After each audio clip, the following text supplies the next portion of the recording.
Hello, ladies and gentlemen. You are welcome to Weekend Studio, and this is another episode of Matters Trending. Today, we are here to discuss about the flooding in this country. We know what the flooding has caused in this country as a Ghana country. But I'll be doing this with one of the activists for Fix the Country demonstration, Mr. Adachi. But I would like him to introduce himself. Okay, so great. Thank you so much for having me in your studios. Like you said, my name is Brownson Adachi, and I call myself a student of life, but then I'm an activist, a political and environmental activist. So that is what I do for a living, beside other things. Okay. So, Mr. Adachi, yeah, we know what has been happening in this country. Absolutely. The flooding situation. And this is not the first time. Well, it has been occurring times, years, but the recent one we know, it has left people devastated. Yeah. So I want to ask you, what is flooding in Ghana? When we say flooding, what is flooding in Ghana? Is it a natural disaster? Thank you so much. So you see, this issue is a very critical issue, okay? Because, and I love the question you asked, is flooding a natural disaster? We all know, okay, from different schools of thought and what we have learned, that flooding is a natural disaster. But for Accra flooding, okay, let me take you a bit back and I'll tell you what is it. I chanced on a Daily Graphic report, okay, from 18th April 1960. And it was merely talking about the severity of flood in Accra, okay, in 1960. I chanced on another report that talks about a heavy rain and its flood in Accra. That was on the 4th of July 1968 by the Daily Graphic again. So I've been thinking, for a period of 6 decades, which is 66 years, okay, we have been fighting flooding. As a country and as a city, we've been fighting flooding from 1960 to 2026. And you know what? We've been having the same flood discussions. We've been asking the same questions. We've been giving the same promises. So I say that Accra flooding is not merely a natural disaster, but then what we call governance and societal failure. That is a governance and societal failure on us that has actually piled up from generations. So people will think that, oh, every country do have natural disaster. Okay, flooding occurs even in the US. Recently they say, is it Texas or where there was flooding or something of that sort. But then Accra's flooding is not just a natural disaster. It has been happening every year for 66 years. And what do? Is it merely the problem of citizens' attitude, or it is an interconnected problem? I tell you, Accra flooding, I have 2 perspectives to it, okay? The president and a whole lot of people or leaders in government are saying that it is as a result of the attitude of the citizens. Yes, good. Yes, it's a contributing factor. You know, when we started Fix the Country so many years ago, our tagline or our motto was doing better, demanding better. So it clearly states that, or shows that, the citizens have responsibility. Okay, we need to adapt the responsibility of keeping our spaces, our civic spaces clean. We need to know how to dispose of, you know, that kind of thing. How people just throw rubbish into sewage drains. Okay, all these things. But then this attitude, which is a fact, okay, you and I know that we are all victims of it. When we go out, we see how people litter around, how people throw plastic around, how people intentionally and deliberately throw rubbish, piled up rubbish into drains that should contain sewage. Is that not it? But then, my brother, you realize that the attitude problem is not just an isolated problem. It's as a result of the kind of education we are having. Are you getting it? Our education system, when you and I were in school, they trained us to pass examinations, but not necessarily to become responsible citizens. Are you getting it? So if we are training our kids just to pass exam, we are giving them just employable skills, but we are not intentionally, okay, or deliberately helping them to become responsible citizens. They grow to become adults who will throw rubbish around, who will throw plastic around, who would have bad sanitation practices or whatever we call it. That is the problem. 2, the government. It is not only a problem of you and I as citizens. Yes, it's a fact. But is that the only problem? No. The government has a mandate, okay? And the government has what we call the constitutional and legal obligation to make sure that you and I comply to regulation. You get it? So if I'm a deviant and I have I am not responsible enough, okay? And I throw rubbish around discriminately or responsibly, okay? And I do all those things. Whose responsibility is it to keep me on my toes? So the government cannot just shift blame. You know, they are very convenient and comfortable with shifting blame. Do you know why? Because what it does is that it takes off the blame from them in what we call institutional failure. They have failed woefully with institutions. So when they apportion blame that the citizens are the one responsible, what it does is that it shifts the blame away from their ineptitude or ineptness. They are not able to do the right thing. Okay, that is what we call it. So you realize that they want to shift the blame and say the citizens are the one responsible. But then we voted people into power so that they would help regulate the system. 1, the government or our leaders have the mandate to plan cities, okay, to enforce city planning regulations, to protect wetlands. Are you getting it? And also to make sure that, how do we call it? To make sure that we have to prevent illegal development. Let me say it that way. To prevent illegal development. Are we able to do that? No. So it means that you cannot keep shifting the blame to only the citizens. You have the power and the mandate to be able to turn things around. Well, last time I saw in a video during these flood conversations, I saw on one of the social media, someone posted the fine for littering in one of the European countries, and it was $1,000. Yes, you saw it. It was $1,000, and $1,000 is approximately 12,000 Ghana cedis. So if you have to pay 12,000, how much are they paying? How much are you paying for a salary? That's somebody's 10 years or maybe something salary. And you are going to do what? You are going to pay 12,000 for littering, or for just littering, dropping litters around. You won't repeat it again. I was even saying that jail terms should be like 10 years for somebody who litters. So you realize that we don't have very stringent punitive measures, okay, to regulate or enforce these things. We are not being human enough, okay? Our leaders are not being human enough. See, this problem, they will keep doing the promises, and we will come back to the same point. They said about 7,000 households has been affected. They said about 38,000 people has been affected. They said about 12 death tolls has been realized. There is something in humanitarian research, okay, and what we call disaster management. There is always what we call underreporting, because you may not be able to find out all those who are affected. So it means that if the conservative estimate, or the officially documented number or the impact of the flood is saying that 38,000 people have been affected, then it means that more than 60,000 people has been affected. Yeah. It means that more than 10,000 households has been affected. It means that we may have recorded more than 30 deaths. Currently, they said 7 people are missing, 12 people are dead. We may have recorded more than 30 deaths, which may not be accounted for. That is undercounting and underreporting. It's possible because of the inherent challenge with rapid disaster assessment and management, this is what happens.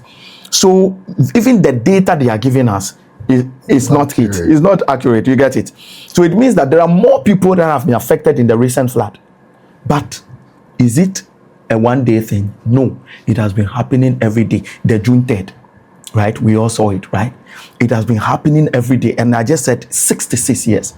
We've not been able to do anything. And this is the worst of it. I know people who will be out there will argue that, oh, the intensity of the rainfall or the millimeters of rain we realize is more than we have ever realized in so many years. And therefore, we should cut the government some crap. And it's as a result of climate change. Yes, it's as a result of climate change. We all understand. And we all accept that it's as a result of climate change. The government has a mandate to make sure that it prevents and mitigates the risks of climate change. That is it. There are a lot of budgets that has been allocated to mitigating the risk of climate change. Right now, this country, we don't do disaster prevention, we do disaster management.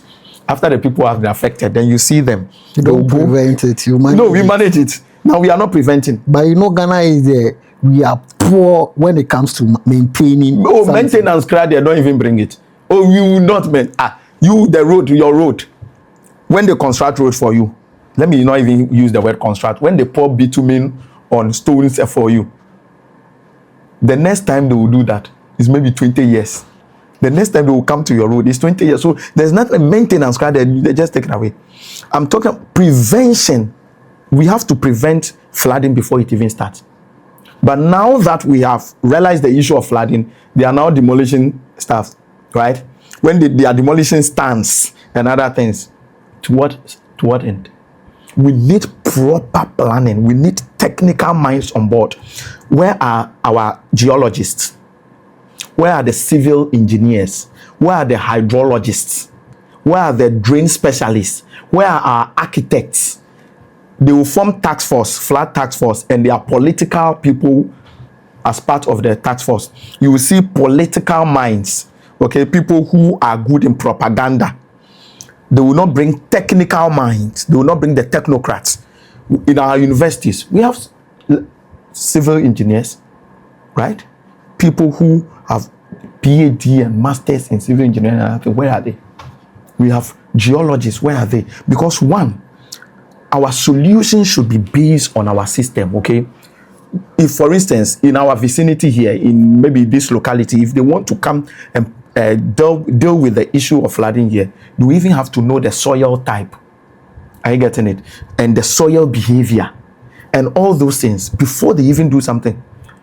Let me tell you, Ghana, most of the drains, or what we call drain infrastructure, are outdated.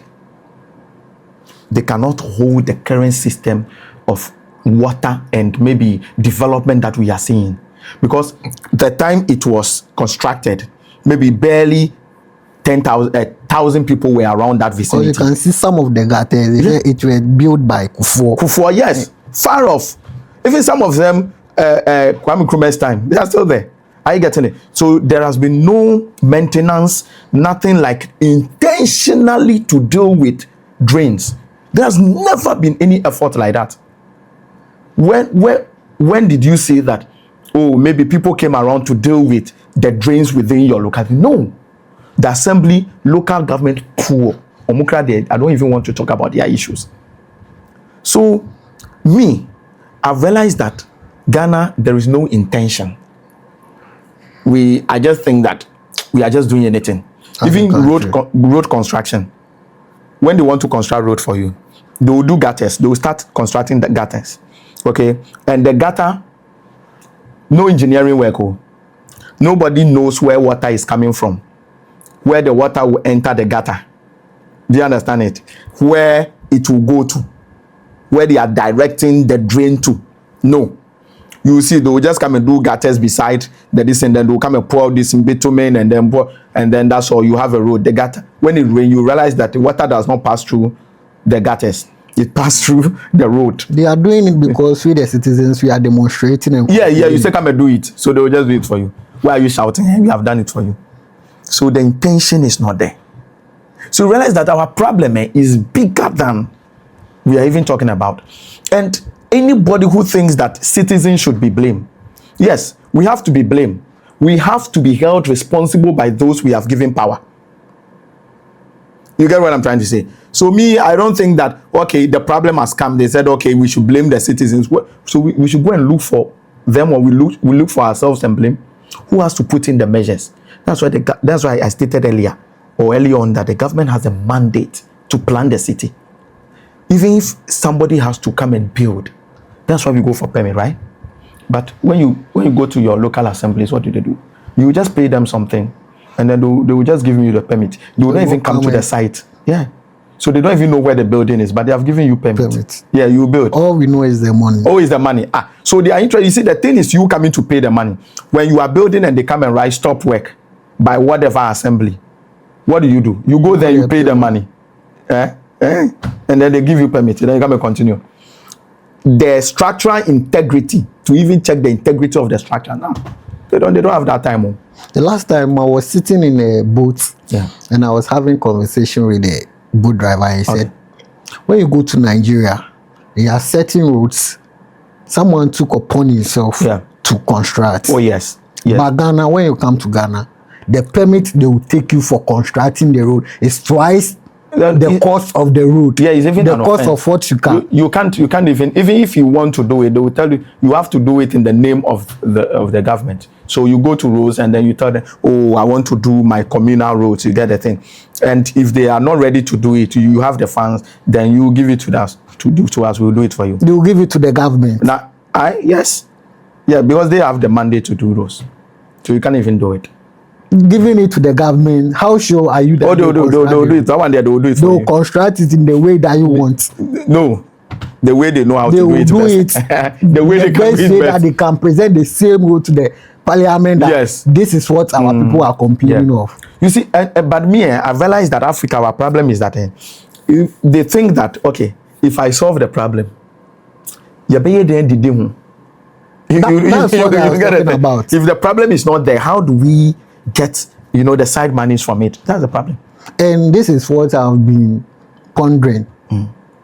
When a minister or someone is contesting for a seat, they come in, go to various houses, sharing TVs, sharing rice. Oh, rice. Yes, the rice is very important. Why are we taking the rice as a citizen? So I ask myself, why are they sharing the rice? And you, the citizen, why are you also taking the rice? If I want a seat, I come in with my manifesto, tell you what I want. If you are okay with my manifesto, or if you think what I'm saying is the problem you are facing, then it's good, you go vote for me. But they are more interested in sharing the properties than the manifesto. You see, the problem is that that is why I don't know if you've been following A+ recently. You know A+, right? Yeah. You see, the problem is Ghanaians don't like the truth. So Ghanaians, once a president told us that we are what? We have short memory, right? Short memories. Ghanaians have very short memory, and I'm repeating that. Very short memory. You see, during elections, they are only thinking, okay, who has the money? Who can give me 50 cedis? Ask me 50 cedis. We'll take it. And the one who has the solution will not be giving the vote because somebody is thinking about the kinky they will go and buy that evening, or the rice they will go and buy that evening, the chibum they will go and do that evening, and that is all. So you realize that we are more of the problem than our leaders. See, our leaders have always been telling people our leaders do not come from space. They come from among us. Yeah, we are the same people who become leaders. So you realize that the people who, and they are training, the people who share the rice, when they go, the rice receivers becomes the next people to be sharing rice, because that's what they've learned. So they are interested in buying voters or buying votes than presenting solutions to problems. And I call it medicament to predicament. I get it. So we have the predicament. You need to give us a medicine to it. They are not interested in who will present the solutions. So they are interested in, who has more money. So when you look at them, MPs, we so Oniska, we was casino, we there, or was Tuma way, or Bechiche. And I tell you, in so many constituencies, I have been in this game for a very long time. I tell you, in so many constituencies, before the dawn before election, that's when you see the things they share. You will see in the villages, or in the rural areas, maybe use this and west. In the rural areas, they give them cutlass. So they share cutlass and rice. You go use it to eat in your farm. So sometimes when I see the citizens or the communities venting out, and I see the MPs, they are not doing anything to it, I'm like, it's okay. There is nothing wrong with it. Yeah. If you want me to spend an amount of money to gain your vote, now then I've gained the votes. I paid you already. Maybe I went for a loan to buy that cutlass or rice for you. The money in which has been allocated for me to construct a road for you, I'll use it to pay my loan. Then the rest, I will divide it by 2. I construct whatever you want. Then I take it. Yeah. So I think that we have to wise up.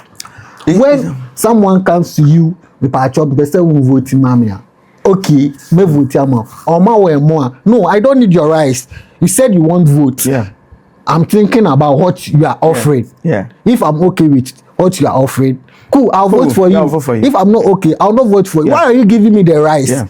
That's where corruption starts. See, that is corruption, actually. It's not, that is corruption, actually. Corruption is that. Because why would you even pay me to vote? So I have the responsibility to elect my leader.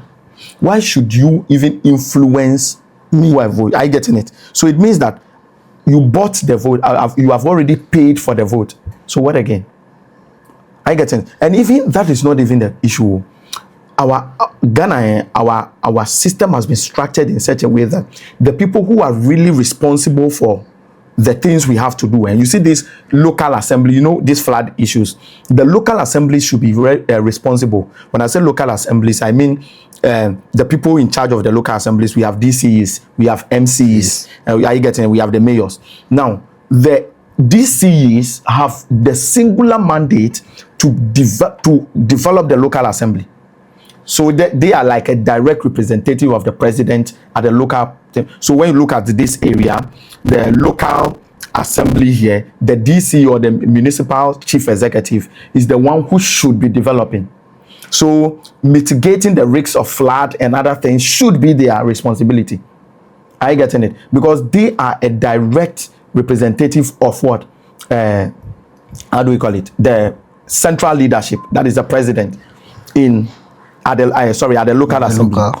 So people don't even know them. We don't know them. I doubt if you know your I don't know anyone apart from the MP. You don't know. That's why we are always saying MP come and construct. Then the MP say, I'm not the one to construct the road. Good.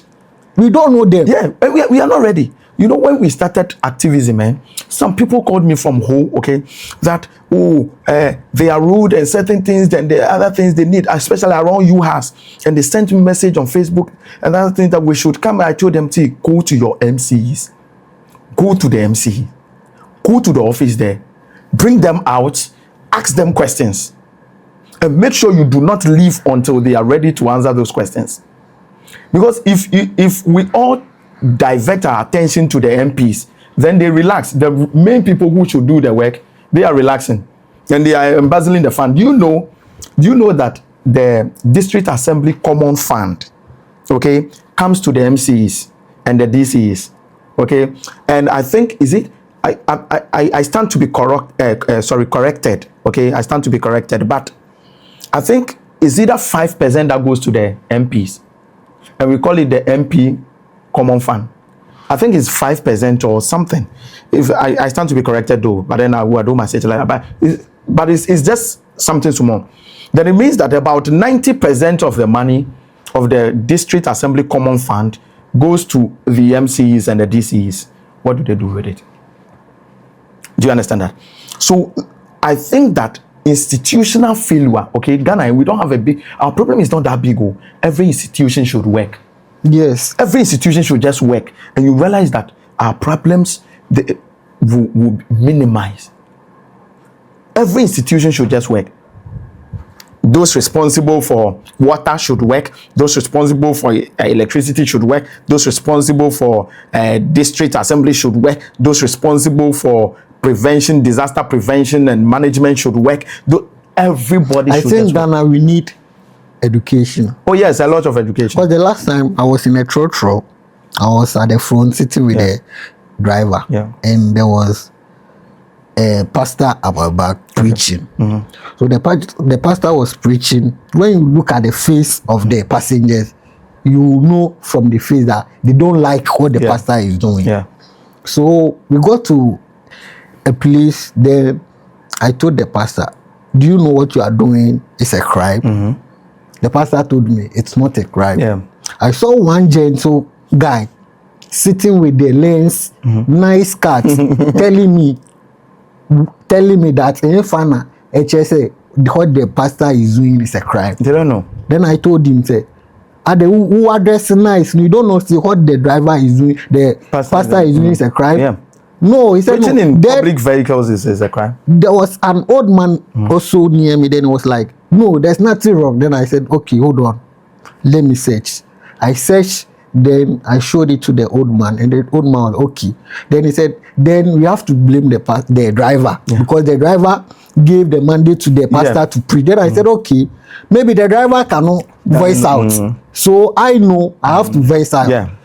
Most Ghanaians, we don't know anything about anything about the law. We don't know anything. And they will blame you. They will say that you are not religious. You are antichrist. You get that kind of. I've had this encounter before where people think that, oh, you preventing or putting people right makes you a non-Christian. Okay, they think that, oh, why should you tell the person she's like preaching in a public? But you see, they don't even understand the outbreak of diseases. They don't know that there are communicable diseases that are airborne and through contact and through secretions and discharge. Like, you know, that kind of thing. People don't know. And some of them, they don't even cover their mouth. And when they are shouting, you know, they spit. But then people don't even understand. And it's in the Constitution. Noise pollution. When you make noise beyond certain decibels, you know, sound is measured in decibels. If you make noise beyond certain decibels, I think it was either 70 to 75 decibels, it's noise pollution. And you can be arrested for it.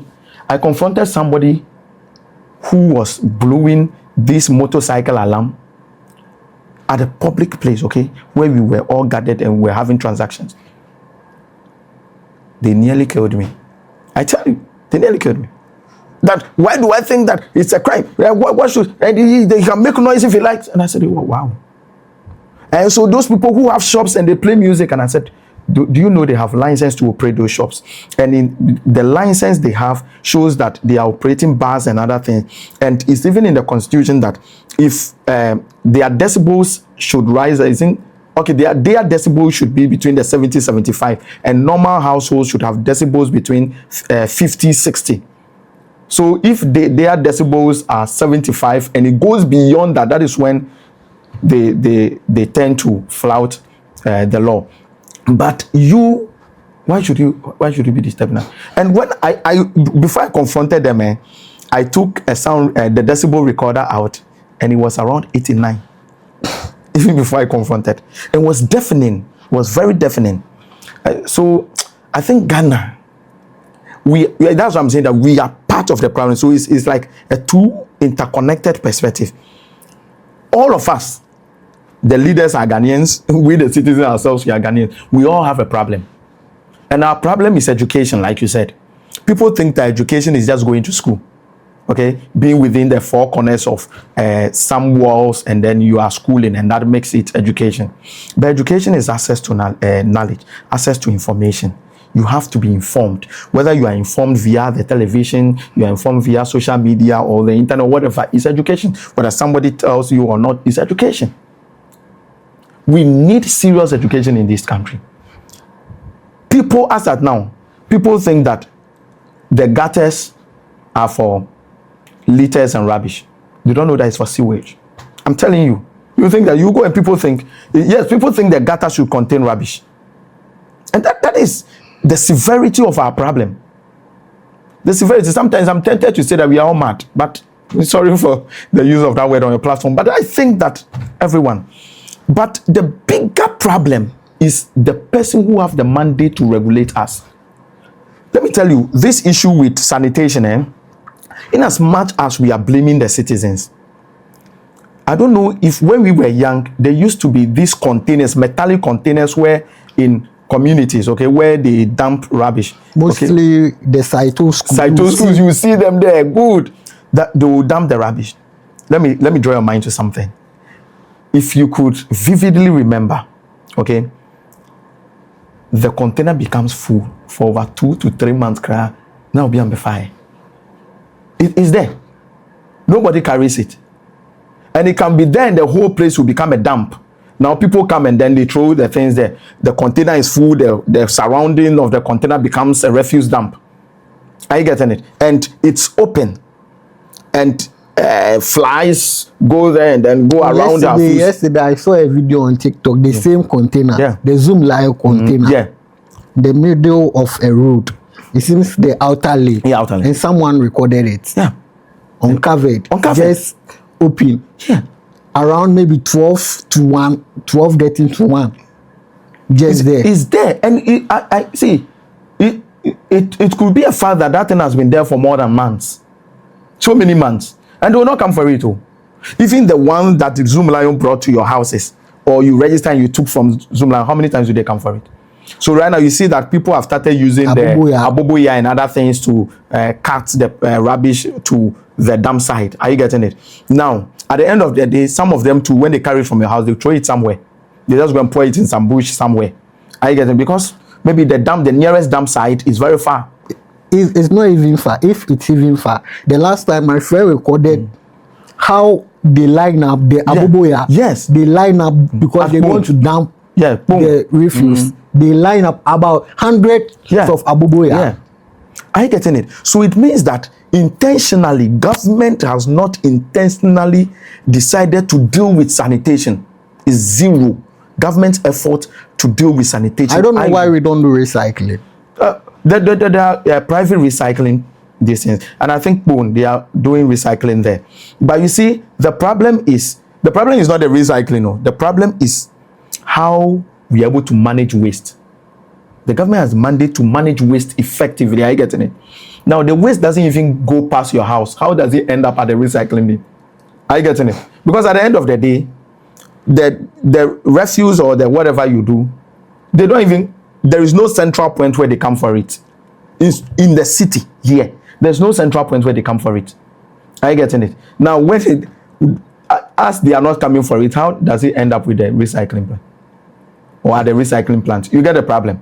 So you realize that the people, the institutions that are responsible for managing waste effectively have failed woefully. All of them. So it's an institutional failure thing. Then I think there should be a law. Any company that produce plastic, you have to have a center for recycling or something. I think that should be. Because then 4 years or 5 years, where you will see people around picking sachet water. Because when you pick it and you put it in a safe place, there is someone who will come and buy the sachet rubber. And it helps reduce this. So imagine we have Vena produces water. So if they have a recycling plant, Cola. Every company you have a recycle center. Then maybe when they pick it, you come for it. You put up centers where you can even pick up the plastic. I think it will. You are making a lot of sense. You're making a lot of sense. Yes, mitigate it. I think you are making a lot of sense. I think it didn't even occur to me, but then absolutely, if we have private companies producing plastic, then they should be able to recycle it back. Because when I pick the rubbers and you pay me, I'll do it. Because that I did it. That was what we used to do. I'll pick, if I'm to pick sachet water, 100, then you give me, then it was, I don't know, 2 cedis or something. 100, you pick 100, or if they come, they have a big rubber that they will measure it. Then they will give you money. This will help the country. Absolutely. It should help. And now we don't have, then we call it tankers. Town council. Town councils. They don't, you see, people have been, when these things came up, people have been calling for town councils, okay? People were calling that, where are they? So that is why I'm saying institutional failure. The local assemblies have failed woefully. I get it. The town council is under the mandate of the local assemblies, and they have failed woefully. It also produced employment. Yes, employment and then sanitation, good. But currently, you know, Bus burning. stop. I think The bus stop boys. The bus stop boys. Yeah. They are doing really well. Oh, yeah, they are doing Why well. are they not giving them employment, or they are not giving them any chance? The support is coming, okay? There have been individual supports, and I think this new government has also given them some sort of support. I saw they met the president, and I realized that there has been some institutionalized support as well. And then people has been helping them to raise funds. Even Shatawale helped them to raise funds. And but what I was thinking was that the guys have a very great approach, and especially that guy, The one leading. yes, what's Safo, the name? yeah, or Hineba or something. That guy has a certain understanding. Okay, he has a certain understanding of the way things should go, and he's a civil engineer. He's a trained civil engineer. I get it. So he has a certain understanding of how things should work. And someone like this, so you know, I talk about the technical aspect. Yes. Someone who has a technical know-how like this should be given the opportunity, or should be given the mandate to replicate this in so many assemblies. I think he should establish this at the local assemblies. Are you getting it? Yes, because they alone, that body alone cannot do all the work in Ghana.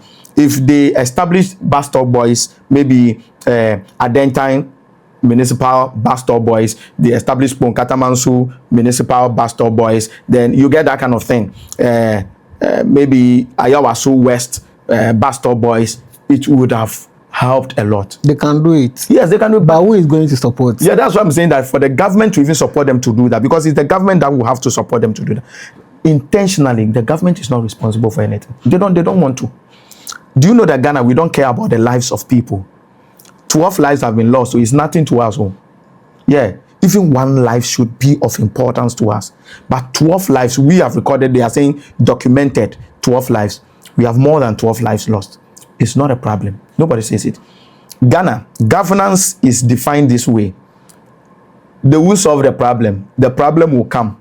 They will come and say you, oh, you people, you are affected by the flood. Oh, we are with you. Government is with you. Your MP is with you. We love you. We will do everything to help you. They will go.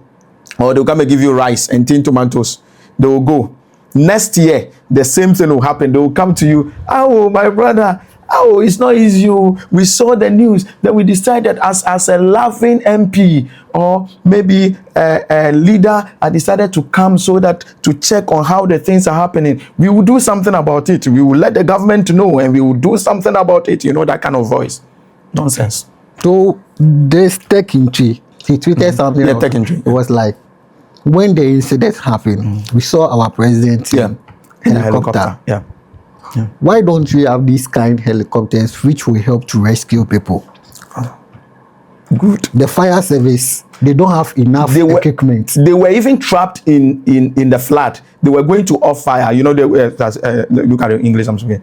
They were going to extinguish fire, okay?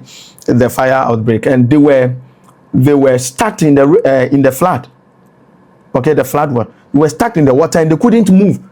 They couldn't even have access to the place where they have to extinguish the fire. That is the severity of the problem. So if fire service doesn't have a helicopter to do, you want a helicopter to rescue people. Someone said we are even rescue the rescuer.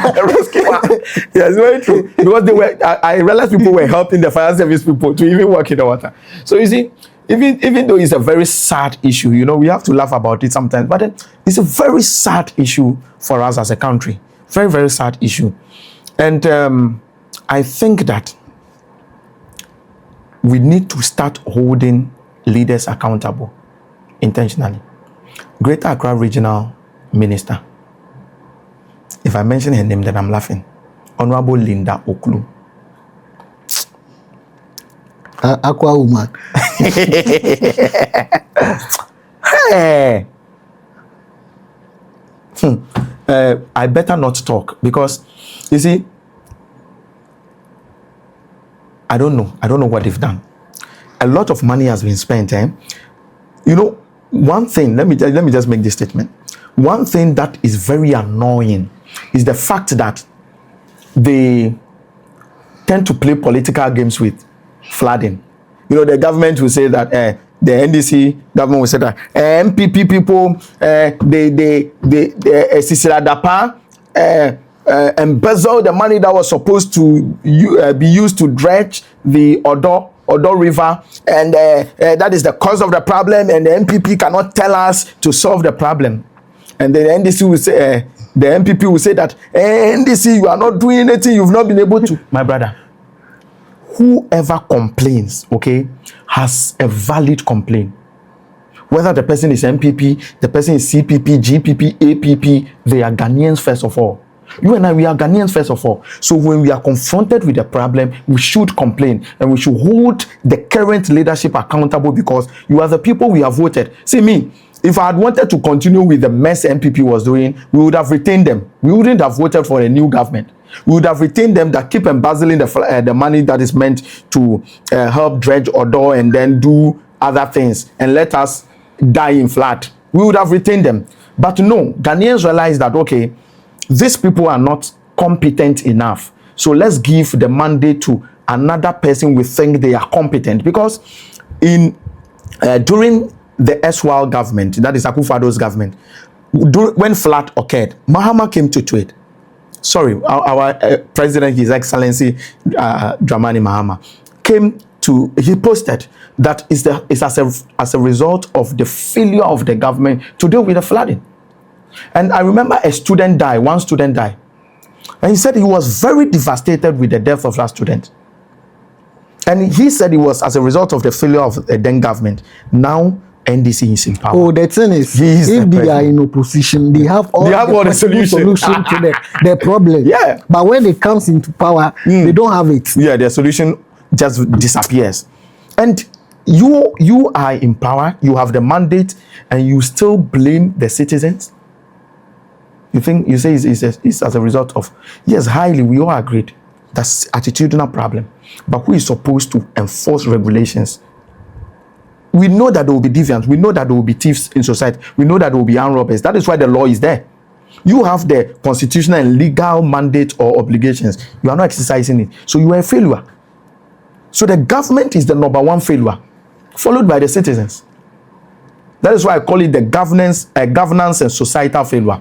Right, so Ghana, the solution to this problem is, I don't know what to say, but okay. So I want to ask you the last question. Yeah, actually. If you were to be the president of the state, yeah. what will you do to prevent this flood situation? So this is a very great question and a very critical and dicey one, okay? Because you see flooding, that's why I said there are technical aspects of this. We need to bring all the technical hands on board to identify the main cause. We are only seeing it as maybe attitudinal problem and this, but it's a hugely engineering problem as well. Are you getting it? So we need to, first of all, if I am the president, I need to first of all gather the technical hands. Come, assess the situation over some period, and let's see the best way to deal with it. But then I think that we need to have a different approach to development. Building of cities, now they are selling lands, okay, and other things. Government needs to have a different approach to development and settlement. Are you getting it? Development and settlement, that will solve the problem. Because if we leave settlement to just the chiefs, the opinion leaders, that is the chiefs, they own the land, therefore they can sell land to anybody, and there is no plans for drainage and other things, and that is what is happening. So people occupy land and then they start building. They don't even know where drainage should pass. So government should take hold of that. So that's why I said that institutions need to work. So one of the very few things is that making sure that all institutions in the country work. Those who are responsible. Who is responsible for disaster prevention? Who is responsible for sanitation? See, one of the critical sectors, sanitation, is the one that we even overlook. We need to, put competent people in charge of state institutions, not politicians. Me, if I need a CEO of an institution, I'll first of all look for a competent person before I'll look for a party representative to even be deputy CEO. Do you understand what I'm saying? Yeah. You can't pick just someone who have nothing like a technical know-how in the field and put them in that field, and then now how do you want them to manage it? So the way we build our public administration system is the biggest problem in the country, and that is what is causing the failure. I will change education totally, because we need to imbibe some core values and virtues that should guide us.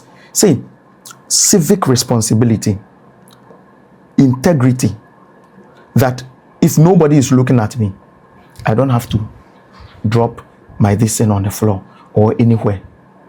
I getting it? I have walked from Metro TV to TV3, and from Metro TV I drank water from this bottle water, and I held that bottle walking from Metro to TV3, and I never found a trash can or trash bin to even put the distance inside. And I got to TV3 before I got a trash can. So it tells you that we have a problem as a nation, from leadership to the least person on the ground. We need to dismantle the city and start building all together. And that is what I have to say now. Okay, so this is a great conversation. Yeah, very great one.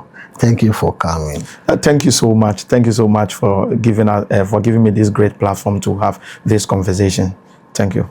Okay, so hello audience. This is where we are going to end the conversation. If you haven't subscribed to the channel, please do well to subscribe, follow our account, drop your comments. We are here for you. Thank you for your time.